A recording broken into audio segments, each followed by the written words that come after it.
What happens when Catholic priests publicly question the instructions of their own cardinal?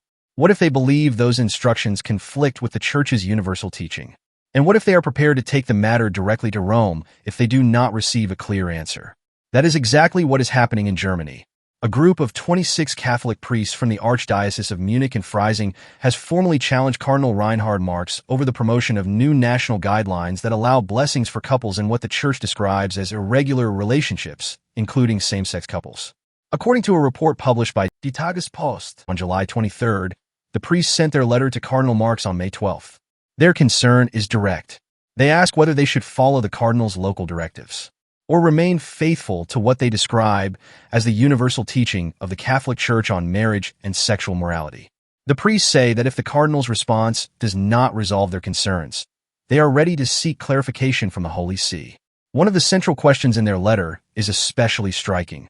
They ask, how do you explain this obvious contradiction? Or does Fiducia Supplicans no longer apply in our Archdiocese? That question refers to Pope Francis' 2023 declaration, Fiducia Supplicans. That document allows spontaneous and brief blessings for individuals in same-sex relationships or other irregular situations. At the same time, it specifically excludes any blessing that could resemble or appear to be a marriage ceremony. According to Die Tagespost, Cardinal Marx responded by proposing a one-year trial period for implementing the German guidelines in his archdiocese. He also emphasized that the national document is not a canonically binding law. Instead, he said priests would be invited to discuss how the guidelines worked after the experimental period had ended. But the priests remain concerned. Another point in their letter focuses on a practical situation. The German guidance suggests that if a priest does not wish to perform one of these blessings, he should refer the couple to another priest or to the local dean. The 26 priests object to that suggestion. They argue that sending someone to another priest for a blessing they personally believe conflicts with church teaching would still involve unacceptable moral cooperation.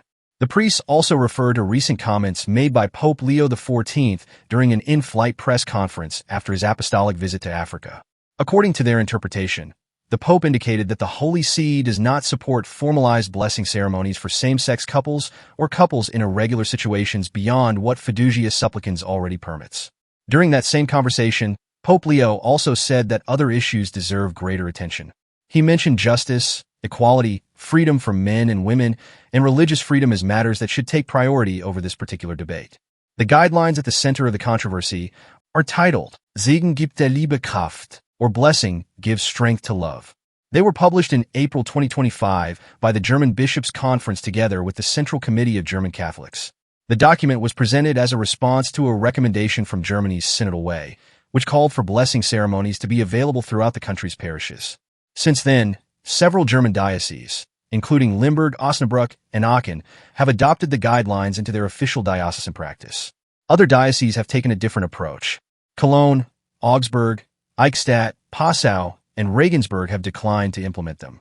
Their position is that the German guidelines go beyond what Fiducia Supplicans allows. The discussion became even more complex in May 2026. That was when the Dicastery for the Doctrine of the Faith published a letter it had originally sent to the German bishops in November 2024. The letter raised concerns about an earlier draft of the blessing guidelines. However, Stefan Diefenbach, one of the co-authors of the German document, offered a different explanation. He said the text had been prepared in consultation with Vatican officials. That statement appeared to contradict repeated comments from Cardinal Victor Fernandez, prefect of the Dicastery for the Doctrine of the Faith, who said that no formal agreement or approval had been given. Diefenbach also explained that after receiving the Vatican's criticisms, the draft was completely revised. According to him, the goal was to balance the broader proposals of Germany's Synodal Way with the limits established in Fiducia Supplicans. Even so, critics argue that the final document still proposes a more structured and liturgical style approach than the spontaneous blessings envisioned in Pope Francis' declaration. For now, the discussion continues. The 26 priests are waiting for clearer answers.